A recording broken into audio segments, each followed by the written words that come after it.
y'all, it's Necey Dixon. Welcome back to my YouTube channel. If you are new here, welcome. If you are returning, y'all, welcome back. Okay, y'all, we're like 30 subscribers away from 10,000. So if you're new here or if you're returning and you have not yet subscribed, do me a favor and just hit the subscribe button so you don't miss a video.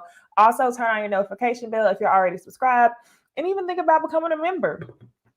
Just a couple days ago, me and the ladies did an exclusive interview and the members got to watch it 2 days early. So consider it, okay? A like is greatly appreciated. So y'all, we got just about 45 minutes to get into Married at First Sight.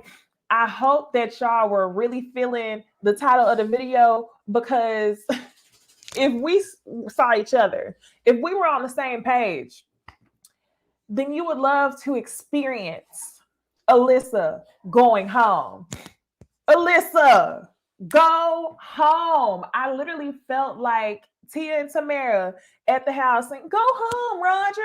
Alyssa, get to stepping, okay? Like Martin, like Beyonce said to Fair, don't forget your luggage. It might be better for you to go home than to forget your luggage. Girl, I'm ready for you to go. Like, y'all don't understand. I feel like Alyssa is probably y'all might disagree with me on this, but high key, low key, I think I dislike this woman more than I dislike Chris. Y'all tell me if I'm tripping. The only reason why I would say so is because, like, every season there's a fuckboy casted, okay? There's a fuckboy to be expected. And even though Chris was hella disrespectful to Paige, Paige was complicit. She allowed him to do it. She was compliant. And the other part of it is Chris was casted as a fuckboy, okay? On the flip side, we get Alyssa, who literally plays out Karen. She is Karen. Yes. Hey, y'all. Hey, J-Dub. Hey, Sephora Tracy. Yes, she is literally the epitome of a Karen. And it's just irritating. No accountability for self at all. You want to make people feel bad for making you sit in your truth.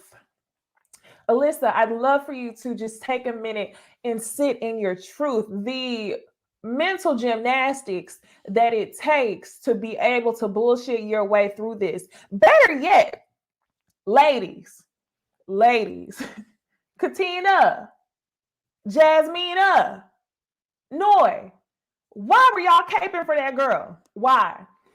I have to say, another thing that I definitely would not have thought is this episode made me enjoy Olajuwon a lot more. Like, I actually enjoyed him this episode through and through. Another person who I enjoyed this episode even more was Lindsey. And just last week, we were crowning them, basically donkey of the day. But this episode, they were much more enjoyable, okay? So like I said, we only have about 45 minutes. So I'm going to talk couple by couple. We can get the boring ones out the way first. We're going to talk about the group activity. And, I think I'm just going to save Alyssa and Chris for last. While I do feel like the other couples didn't have a whole lot going on, I think it was a pretty entertaining episode. I watched hour 1 yesterday and hour 2 today, and a little bit of the after show. So let's go ahead and get into it. We got 36 of us in here so far. More people will join in. Y'all go ahead and light up the comment box, because y'all know as I go, I like to pull y'all's comments up. Okay, again, like and subscribe. So let's go ahead and start out with Noy and Steve. This should be a pretty easy one to get out of the way. And y'all excuse me, like, if y'all, this is hilarious, because I just said this should be an easy one to get out of the way. And I pulled up my notes on Noy and Steve, and I only had one line, okay? I only had one line on Noy and Steve. So y'all tell me if I missed anything. So for Noy and Steve, we get to see a very sensual, sexy, cute scene of them floating in the Puerto Rican waters. The waters are green, and he's teaching her how to float. He's being very instructional, very masculine, as she loves to be handled. And he just seems like he cares for her. Even though last week she told him that she felt like she was falling in love, and he told her, girl, it's only been 3 days, slow down, pump the brakes. He told her that they basically have different love languages. So while her expression is very verbal and she falls fast, he feels like he shows her that he's falling in love with her by the way that he handles her, the way that he kisses her. And y'all, I have to say, I think that's cute. That's cute.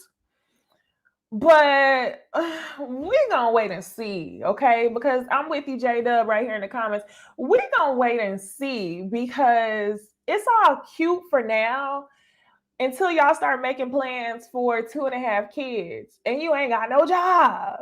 You ain't got no job. So I think that they get along, and the job is the only thing that's going to hold their relationship from progressing. So let's move on from Noy and Steve. And I think we can talk a little bit about, let's talk about Jasmina and Michael. Jasmina, I told y'all last episode how I felt about their conflict. And I would love to hear some of y'all's opinions on that if y'all weren't here last week. A lot of the people were conflicted. Necey Hive was torn. The comment section was split. Some people believe that Jasmina was wrong. Some people believe that Michael was wrong. Go back and watch my video. But I told y'all, I didn't think that Jasmina needed to apologize to Michael. However, her reluctance to do so was a problem. Like, it just seemed very combative to me. The two of them are going to bump heads, and she very much seemed over him. So a little bit of that same vibe spilled over to this episode. So we see Jasmina and Michael, and hold on. We see them. They are on a double date with who is it? They're on a double date with Olajuwon and Katina. And while they're on the double date, two things happen with Jasmina and Michael. So if I flip the series of events, my bad, but it don't really matter.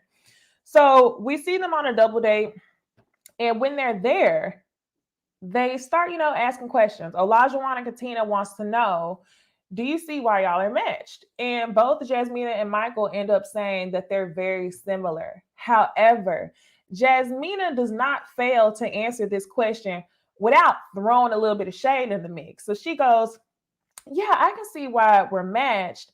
But the thing is, the difference is I think I can see both sides of a situation, whereas Michael only sees one side of things. And then Michael picks up on the shade, and you can tell he kind of look at her like, hold on.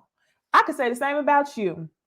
And it's kind of weird because it's so much friction for no reason, at least to our knowledge, because what we're going to see in the previews for the future weeks is that they get into more disagreements, and Michael seems to struggle to express himself even more. Jasmina claimed that he was getting very disrespectful with their first disagreement. He was getting loud. And I'm not going to say that I don't put that past him, okay? But I also want to know if Jasmina has some sort of sensitivity to any type of conflict. Even whenever you see her sitting down in the midst of arguments, like number one, okay? Today was a perfect example, or last night was a perfect example. In the midst of people holding Alyssa accountable for her bullshit, she still found a way to cape for Alyssa and squash the argument. She doesn't like conflict. Even when they were on the boat and Lindsey was dead ass wrong, caring about, Jasmina still found a way to play devil's advocate. So I wonder if that's because she likes to run away from conflict, or she has some type of sensitivity to disagreements. I feel like that's probably what it is, but only time will tell. The other thing that we see with Jasmina and Michael is they too end up floating around in the Puerto Rican waters. And, they seem to loosen up just a little bit. Michael's laying in the water. Jasmina looks a little bit more comfortable. And then they end up kissing on lips, just a little peck. But Was it just me?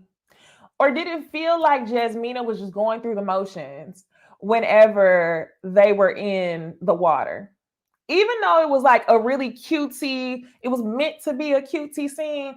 To me, it felt like she was just going through the motions.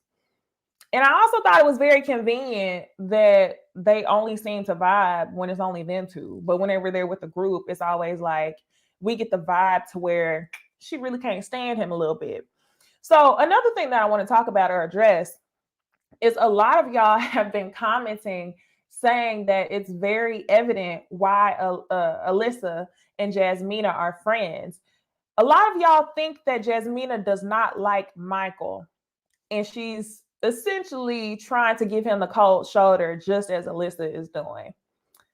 I don't think that's what's going on. I think Jasmina is just a difficult ass person to get along with.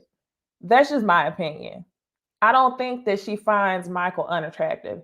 He's probably not her type, but I just feel like she has a difficult ass personality.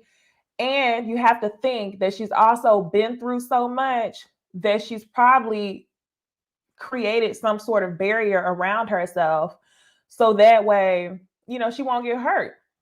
The abandonment of her mother, of her dad leaving them and signing away his parental rights to their stepmother, I'm sure. And then all of her relationships being long distance, she probably created those type of relationships as a form of protection. So I'm not going to say that I don't think that she doesn't like Michael. I think she's probably just extremely protective and defensive due to what she's gone through. So who knows on that, okay? But yeah, ultimately in the confessional, after they end up doing the fake chemistry scene in the water, Jasmina lets us know that she doesn't know if she'll get there. Girl, let me take a sip of wine on it. We're good on time. We're 13 minutes in, and I already got through 2 couples. Jasmina, she's a little exhausting. So that's why I had to take my first sip of wine. Hopefully, I know I'm not going to be able to, but I feel like by the time we get to Alyssa, I just need to throw the whole thing back. Because, girl, I cannot. So while y'all are here and we're taking a break in between couples, let me tell y'all what I have upcoming. So tonight, if y'all enjoy this conversation, we're not done. Of course, this is only the beginning. But we have Married at First Sight review. Right after this video, we have an interview with the sexologist, Michelle Hope. She was just on Instagram a couple months ago because she did an interview and she wanted to talk to people about violent language when it comes to sex and rap music. So we interviewed her. That's premiering tonight. The time is incorrect. That's premiering at 6:45. Immediately after that, I'm going to go live with my girls on Bonnie Blues channel. So go ahead and check that out. With that being said, let's move on to the next couple. So y'all, the next couple that I would like to talk about is Olajuwon and Katina. And when we see them in the morning and they wake up next to each other, y'all tell me, answer this question and then we can move on. I want to see y'all's thoughts. With Katina and Olajuwon, do y'all think they had sex? Yes or no? Answer the question. Katina and Olajuwon, do y'all think that they had sex? And then I want to tell y'all my opinion on it. I want to tell y'all my opinion because if you don't remember, last episode, he did the rose petal thing for her. He kept saying, "I'm your husband." He laid out the roses on the bed. And he wanted to get her comfortable. He professed his love for her. And I feel like this is when they did it. Okay. Hey, Lisbeth, she said they consummating. Yes. Yes, yes, yes. All I'm seeing is yes, smash. Yes, yes. Amber says no. Okay, Amber. Yes, for sure. Kia is right there with Amber. She says, I don't think they went all the way there. Maybe, really can't tell. Yup. Let me tell y'all why. The reason why I feel like they did is because they woke up. And y'all remember how Olajuwon was trying to act like, oh, this is my gym. This is my place. You need to respect the gym. We find out that he skipped the gym and he wanted to just stay in bed all morning. And I don't know about y'all, but typically I feel like when it's hitting for something, your ability to want to work out has gone down. Okay. You kind of just want to lay in the bed because their sleep was so good. Diana, she said she denied it at the after party. She denied it. I mean, girl, that's your husband, okay? If you did, you did. If you didn't, I'm wrong. But I just found that to be like a telling sign that he didn't go to the gym. I'm like,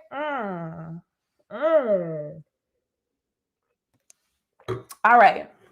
So y'all, the activity that Katina and Olajuwon end up going on, they end up going horseback riding. And I thought that this was going to be a super fun event. If you are a true subscriber of mine, then you know that all of my extended family is in Oklahoma, where they have the biggest annual Black rodeo. And it just seems so fun to me. But there's always someone during the season who's afraid to try something new. And this is typically where we see, if not the first, but another situation of conflict. Katina was very afraid. She was nervous. The horse was going, barely 2 miles. And her horse was, Olajuwon's horse was the lead horse. Her horse was the follower. And the faster he went, the faster her horse would go. So she kept getting irritated with him, like, you need to slow down. He kept trying to push her. He was like, no, this is the part that took me out. And this is the part where I low-key really enjoyed Olajuwon. This is where I low-key really enjoyed him. When he said, the horse is trained. You're not the first person on the horse and you're not going to be the last. And when he said that, I literally laughed my ass off. Because as annoying as it was that he was pushing her, I was like, you ain't lying. You ain't lying, right? So at first I thought it was hilarious, but the more concerned she seemed to be, the more he pushed her. And I think that what we saw between the two of them was actually a pretty healthy moment of conflict. So they end up getting off of the horse. And when they do, they had a conversation, and it's very clear that he's adventurous. He's talking to the camera and he's saying, I'm not going to let my wife stop me from being adventurous. I'm not going to change my life for my wife. And I'm like, boy, it's not that deep. It's not that deep at all. But whatever. It's fine. You're funny. I'll take it, okay?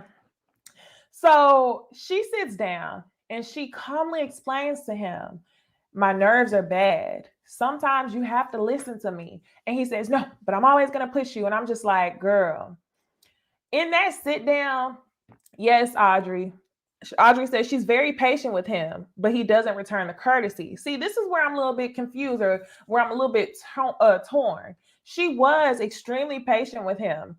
And even with her being patient, he still found a way to be like, but I'm right. But I'm still going to keep pushing you. But no, this is what you need. And I was kind of annoyed, and it didn't seem like they really got to a solution until the end, until all the couples met up. And I don't know if it was me missing something. I don't think it was. But it seemed as though when she first explained her issue with him, he wasn't understanding. But later on, towards the end of the episode, it was almost as if he knew exactly what he did wrong. And I'm like, this is healthy conflict. This is good. Olajuwon might be a clown, but he seems to be a good clown for now. Like, Katina, if you like it, I love it. And that's how I feel about Olajuwon and Katina at the moment. So next, y'all, I think we can move to the next couple. Let's talk about Lindsey and Mark. Y'all, no lie. I was laughing just on Tuesday about how Lindsey exposed Mark on national TV and told him, well, if you don't want to, if you want to slow it down, then you need to stop taking shits with the door open. I was in tears and I loved having that little kiki with y'all last review on my live. It was hilarious. So this episode, we get something a little bit different, actually a whole lot different. We see Lindsey and Mark and they're waking up in bed cuddled after she's exposed that you shit with the door open, after she's exposed that you fart under the sheets, after she done ripped all your edges off your damn head on national television. Like his eyes were bulging out his head. And y'all sitting in the bed cuddling.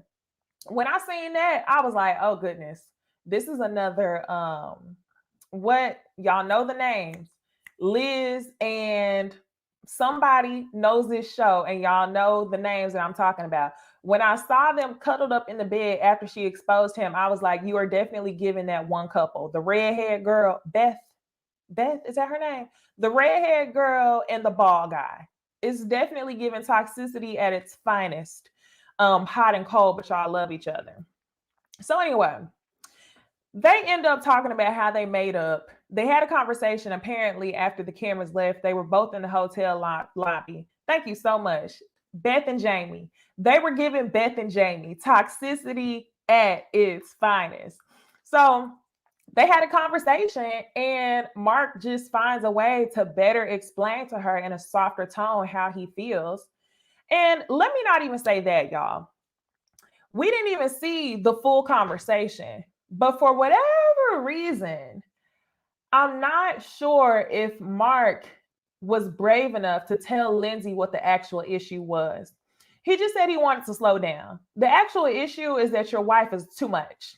She causes a lot of conflict and she's too much in groups of friends. So I don't know if you found a peaceful way to explain that to Lindsey, but whatever y'all didn't figure it out, keep it going. Mr. Clean, yes. Whatever y'all done figured out, keep it going. So they end up making up. There's another point in the episode where we see them discussing religion, which is pretty good because we typically don't see the couples discuss these types of things until they go home and see each other's homes and meet the family all over again. But Lindsey tells us that she grew up Greek Orthodox and she wants to raise her children in church. She said it doesn't really matter what religion as long as the community is a healthy one. And she wants to have 2 or 4 kids, not 1, not 3. And she just wants to make sure that her kids have the right fundamentals. And as soon as they get old enough, if they don't want to go to church, they don't have to go to church. Mark agrees with it. And I'm like, okay, that's really, really good. Now, let's talk about this house situation. So while they're on vacation, Mark's phone is getting blown up. It's his landlord who is like a mother figure to him, which was hella confusing to me because I was like, is this his mama calling him or his landlord? But I rewatched it. His landlord, who is a mother figure to him, calls him on the phone and tells him that his lease agreement has changed. He can no longer have cats in the apartment. Remember, this man has 3 cats. Lindsey has 2 cats. 3 plus 2 is 5. When these people move together, it's going to be a whole animal shelter.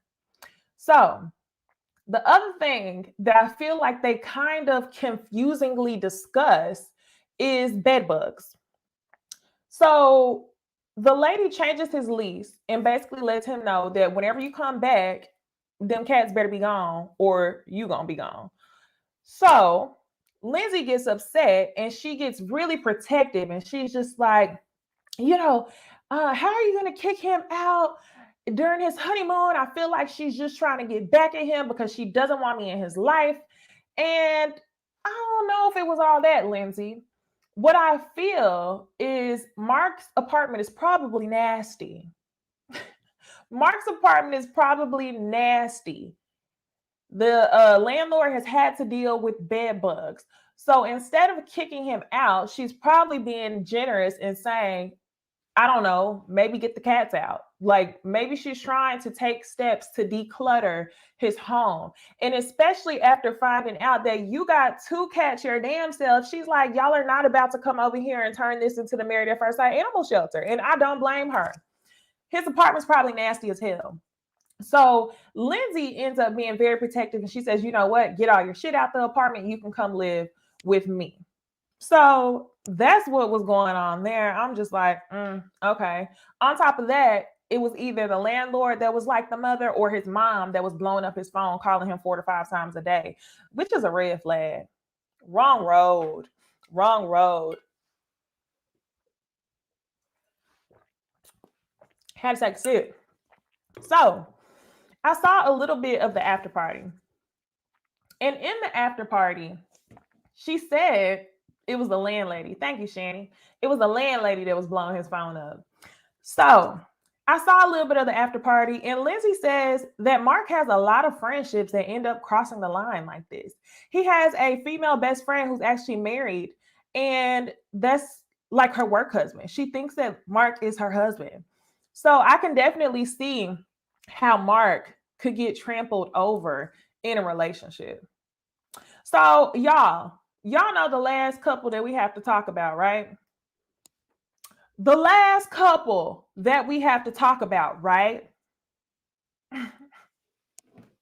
Alyssa, you might want to get your luggage. Alyssa, get to stepping. I need you to get out. I need you to go, okay? Roll it on back to Boston and off my TV screen expeditiously. Y'all, the next couple that we're going to get into, we're going to get into Alyssa and Chris.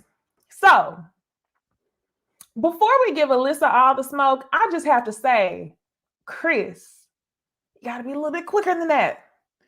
Chris, I was so proud of you, but I needed just a little bit more from you.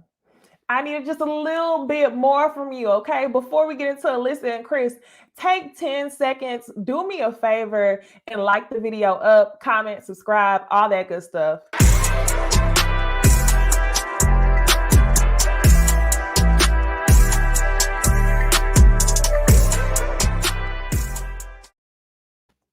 Cancel Alyssa. Nah, literally.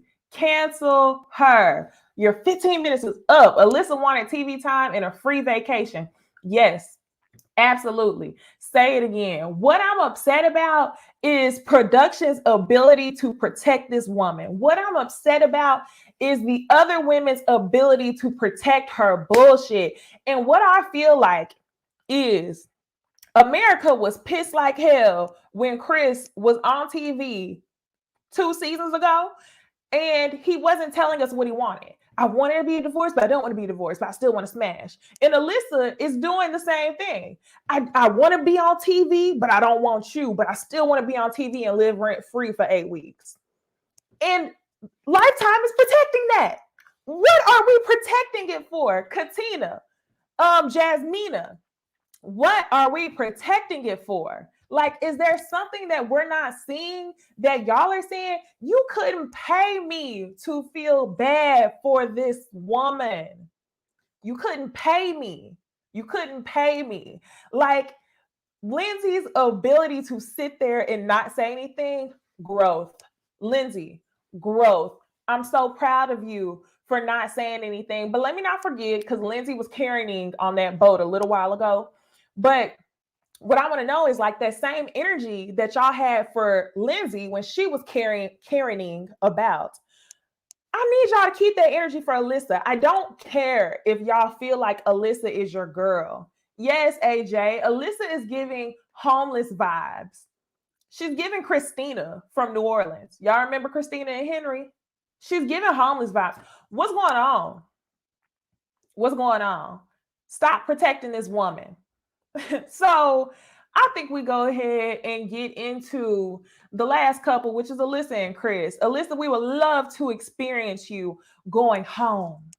So y'all, the episode starts out and, same old thing. Alyssa is still ignoring Chris. She's talking to the camera.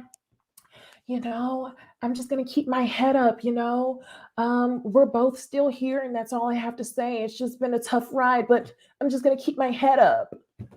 If you don't get the fuck off my camera, if you don't get the fuck off my TV screen right now. I cannot take the delusion. You want us to feel, you're literally sitting in the camera talking to yourself. We're both still here. We're both still trying. It's been tough for the both of us. I cannot. So next, y'all, we see them and Alyssa finally decides to participate in an activity, of course, where she can social distance from Chris because she seems to be, just so repulsed by him. So wakeboarding, yes, you can do. A whole body of ocean water wasn't enough for you to social distance, so you didn't want to scuba dive with him. But we're playing tennis. Bet. So they decide to play tennis. And I just feel like she's stunning for the camera. She didn't talk to him before. She tried to be a little bit more friendly, but you could tell she was still disgusted in the small talk that they were having. So finally, after they finished playing around, I'm sure they were probably only there for like 30 seconds. And Chris says, "Hey, can we talk? Like, let's sit down and talk." And her whole face just went flush. She was just disgusted. The bench was this long. Chris sat right here. She had one ass cheek on the bench, one ass cheek off the bench because she was trying to run from that man. Girl, don't nobody want you. Chris, I need you to let the woman go. So as Chris, I lost my note. Okay, next. So the discussion that they end up having is about the apartment. So Chris wants to know, what are your plans to move into this apartment? And Alyssa says, I don't know. I don't really feel comfortable moving into the apartment. And she doesn't want to have the conversation. She then starts doing that thing where she tries to convince Chris to take on the victim role just as she is doing. So that way, she doesn't have to be the villain in this. Every time they get into a conversation, she talks to Chris and says we statements as though she's speaking for the both of him. So that way, she doesn't have to be the one to mess up this experience. So she says, I feel like we were both robbed of the experience and I still want to live in the apartment. Who decided that you get to stay in the apartment? I feel like that was decided, Alyssa, whenever you said that you didn't want to live there. He's there for a marriage. You are not. So I think you should take your ass on back home and figure out what you want to do. So she starts losing her shit. She gets upset because Chris, his intent is to live in the apartment. And if she wants to come, she's welcome. Chris, you're absolutely right. 8 weeks free rent is only for people who are willing to participate in a marriage. That doesn't mean participate in an experience. You aren't here for a sisterhood. Okay. Alyssa, if you thought that this was going to get you some type of influencer deals, some type of social media contracts, you are sadly mistaken. Okay. We do not like you. We do not like you. Your mama told you not to be this person, and you should have listened to your mama. So she ends up losing her ish. She's walking around talking to the cameraman. A man is speaking to a woman like this. This is so disrespectful. I hate him. She's calling him all types of MFers, cursing. And she's upset that the camera people would even allow this thing to talk to her that way. Nothing Chris did was disrespectful. Chris saw you for what you were worth.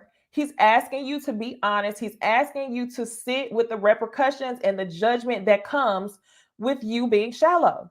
That's fine. Just tell the man you don't want him, but you don't want to do that. So next, y'all, we see the couples get together. There's two situations where the couples get together. We see the girls having a discussion.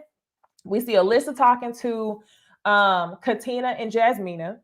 And Katina, I appreciate you for being honest with Alyssa throughout this conversation, but I don't know. I guess y'all don't want to overstep boundaries.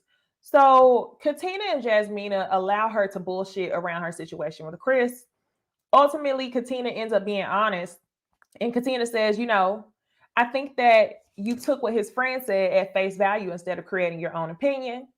Alyssa says something to combat that, which doesn't make sense. And then Katina follows up and says, do you think you're just not physically attracted to him? Because I think that's what it is. Alyssa neither confirms or denies this. He's definitely not my type, but she doesn't want to say anything rude. She doesn't want to be honest. Meanwhile, Chris is sitting with Lindsey and Mark, and they are making him feel good about himself. They're telling him, hey, don't worry about that girl. This is the worst mistake of her life. She's going to look up in 10 years and say that this man could have treated me so well. And to be honest with y'all, I don't even think it's going to be 10. The whole reason why Alyssa wanted to come on the show was to find a man. So she's been desperate, but she has a sense of entitlement to where she thinks that she deserves a man, but she thinks she's better than this one. I talked to y'all earlier when the show first started. P-Pal, when Alyssa came on the show, she said that she was the only one of her friends who wasn't married. Then, once it was actually time for the wedding, her bridesmaids were saying, how does it feel to be the first one of us to get married? Which one is it? The only thing that we do know was that the desperation definitely was there, but I guess her sense of entitlement is greater than her sense of desperation. So next, y'all, we end up having a group meetup. The group meetup was really cute, y'all. It was cute. I don't have a group picture. Y'all know what they look like, but I'll leave the picture of Alyssa and Chris up as we talk about the group. So once we have the group meetup, the couples get into a cute discussion over who will have kids first. The group decides that it's probably going to be Steve and Noy. And I was thinking to myself, Steve and Noy where? Steve and unemployed? What job? What are you talking about? We'll see. So the other thing that they end up talking about is obviously conflict. Has anyone had any bumps in their marriage? So Michael speaks up first. He says that he's still learning how to communicate and he needs to figure out what the best way is to say something. It depends on how he says something that matters just as much as what is said. So I'm like, okay, cool. I'm glad, Michael, that you are admitting you're wrong in front of the whole group because it's a way to humble yourself that I don't think Jasmina will do down the road, but we'll see. So next, Olajuwon. He says that their bump in the road has been that he's learned to consider Katina and not really push her limits. So this is what I was talking to y'all about earlier. Earlier, when she expressed to him that, hey, you're doing too much, I need you to pipe down, it didn't seem like he understood it. He was like, no, but I'm right. And then once he got with the group, it seemed as though he had a different point of view. So I'm happy with this. Y'all had a moment of a disagreement. You told him what you liked. He told you how he felt. Ultimately, he ended up respecting your decision. So if you like it, I love it, Katina. Next, y'all, Steve and Noy, they talk about their friction, I guess, bump in the road. And they found a cute way to dance around it. We saw their bump in the road, which was Noy feeling like she was falling in love, whereas Steve, not so fast. However, they just have different love languages. But I don't know. Something about Steve just makes me not want to trust him. I just can't. It's just me. I just don't understand. I can't trust no man that says that he wants to start a job. Not start a job. That's a lie. That he wants to start a family with no job. Maybe it's I don't know enough about his income. I have no clue. But something about Steve, I just cannot trust. So the next conflict that the other couples talk about, Lindsey and Mark, they start discussing. They didn't really get into conflict. They talked about how Lindsey has been supporting him throughout the apartment situation. And then finally, they get to Alyssa and Chris, and the room goes silent. They want to know, so what's been going on, Alyssa and Chris? What about y'all? Chris just looks at Alyssa, and Alyssa's like, don't look at me. Well, I just have to say, we're both still standing here, and we're taking it day by day. And I'm just like, Alyssa, You've seen this show just like we've seen this show. You're not taking it day by day the way that we've seen other couples take it day by day. We've seen other cute couples come on here and go slow. You're not doing that, Alyssa. You don't want this man. Just go home. We would love to experience you going home. But you're saying all the words that you think will get you by. We're doing it day by day. So Noy ends up asking her, so what exactly are your plans for moving? And Alyssa says, well, this is what I've come up with. Keep in mind, y'all, they already got into an argument earlier in the day. Alyssa says, I think that he should stay the first 4 weeks and I should stay the last 4 weeks. And she feels like both of them deserve the opportunity to participate in this experience. This is not camp classing. This is not no, school camp. This is not summer camp. Participate in what? You're there to participate in a marriage. So Chris lit her ass up respectfully. He says, I've never heard of this strategy before, but it's not something that I want to participate in.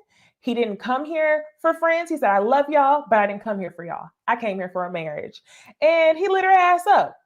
And he says, I just want to know if you're 1% in, I'm 100% in. If you're all out, then I'm all out. I just need you to tell me. And he kept asking her for answers. She didn't want to give him an answer. So then the girl started caping for her. Well, I don't think you should have this discussion in front of everyone. Katina, Jasmina, oh, you should respect her. You should let her have this discussion somewhere else. While that is fair, I think that all of y'all should have sat there and ate y'all's food. Alyssa deserved every single embarrassing moment that her ass got. She deserved every single call out on her bullshit that she got. Don't cake for this woman. So anyway, they end up leaving the conversation where it is. Alyssa's upset because she's been made out to be the bad guy, and she has to go to her confessional and says to everyone, I'm a good person. Why does he keep trying to make me seem like a bad person? If you were a good person, you wouldn't have to keep telling us that you were a good person. We would just know that. I think babies and girl, that's the funny thing. I don't know how you are so much of a dog rescuer, because dogs typically know when people are good people. I don't know how you keep dogs around you, but whatever. So after dinner, Mark tells Lindsey that he's proud of her for not, responding to Alyssa growth. And then Olajuwon, this was also hilarious. Olajuwon tells us how that speech that Chris did was one of the most powerful things that he's seen in real life. And they kept playing the flashbacks of him basically pouring his heart out. And I couldn't stand but laugh my ass off, because I know it probably did have to seem like a scene from a movie. So shout out to Chris for putting his heart out there, only for Alyssa to, tap dance on it and then act like she didn't do nothing. She's tap dancing on this man's heart and then being like, why are y'all yelling at me? I'm only tap dancing. I just want the experience of tap dancing. Girl, bye. So finally, y'all, we see Alyssa and Chris, and the episode rounds out here. Chris wants to know, what do you think is the best solution? Alyssa, again, starts saying she feels like she deserves the experience. She says experience 15 times. You can tell that she's come into this meeting with a plan on how to bullshit him, but he's asking her questions that are logical, and she can't logically answer without, sounding crazy. She don't want to tell the truth. It's hard to, find the words when you're trying to lie on the spot. So Chris wants to know, are there things that we've discussed? Like, are there differences that we've actually had a chance to have a conversation about? And she says, yeah, absolutely. I've talked to you. And he said, okay, so what are they? Spring, summer, winter, fall. She doesn't know. She can't think of anything that she's discussed with Chris. She can't think of any solutions that she's tried to have for them as a couple. So she gets upset. She's looking at the cameraman basically like, when are y'all going to jump in and get this scene cut? And that's what I'm talking about. Lifetime, stop caping for her, hang her ass out to dry. And they jump in and they say, well, I think you should just give her time and space. She says that her portrayal of Chris is just actually disgusted, right? She's disgusted by the portrayal of him right now. You've been disgusted since you've seen him. Quit playing. So anyway, she ends up having a Karen tantrum because Chris says that trigger word on reality TV. The reality TV trigger word on every single dating show is the right reasons. So as soon as she hears that, she has a Karen tantrum. And, she goes off. So I guess we'll see what else she does next week. But I would love for Chris to go ahead and pull the trigger on this. Chris, I would love for you to end this because Alyssa is trying to outrun being the bad guy. But her value of being on TV, she values being on TV more. So I think that the best thing that you could do, Chris, is end her opportunity to be on this show for another 7 weeks and wait until we see her at the reunion. Cut it out. Chris, I need you to call it quits. So we'll see what happens next episode. I don't think that Chris is going to break up with her. I think that Chris is going to be the type of person to be in limbo this entire time. I think that he is going to be in limbo this entire time. And, he said in his confessional that he has a difficult time even leaving situations. So, y'all, good luck with the whole situation. Hate to see it. Chris, okay, another thing that I want to talk to y'all about, another thing, because I don't want to miss this. Chris says in his confessional that he believes that the experts have paired him with someone that he actually needs. And when he said that, I thought he was saying that she was someone that he needed because he really liked her. But if you watch the after show, what he's actually saying is he needs her to make this to grow. In all of his relationships, he's never been the one to end it, but she will be the person to make him that man. I hope that that's what he's saying. So we'll see, y'all. Okay, now that this video is coming to a close, y'all go ahead and meet me over on Bondi Blues channel right now. Meet me on Bondi Blues channel right now because we're actually late, where we're going to be talking to sexologist Michelle Hope about all things sex. Let's talk about sex, baby. And then after that, we're going to hit y'all up with our Ooh Ladies First Panel regular show every single Thursday on Bondi Blues channel immediately after that. So I will see y'all on that. Don't forget to like, comment, subscribe. Really enjoyed talking to y'all tonight, and I will see y'all later on. Bye.